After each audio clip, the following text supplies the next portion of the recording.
But yeah, it does say it's over 90 degrees in here, but it doesn't even feel hot. I'm not even sweating.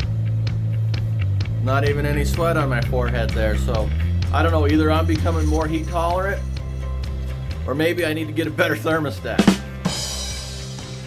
All right, it's September. Here's a garage door insulation kit update. It's 108 degrees outside. It's been up to 109 this weekend, so it's been pretty hot this Labor Day weekend. It looks like it's about 95 degrees in here from the thermostat on the wall.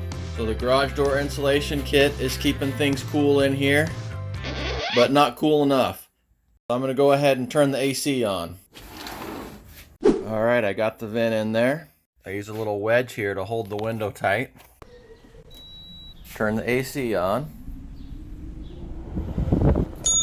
Yeah, it feels great in here with that AC on, but I'm not sure what to think of the thermostat. It says it's 90 degrees in here, but it doesn't feel like 90 degrees.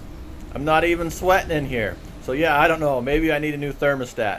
But that's all right, it should be cooling off pretty soon. Summer's almost over. Got about another month and a half to go. Things should start cooling down in October. So we'll get a new thermometer eventually. Until then, we'll just keep cranking up the AC.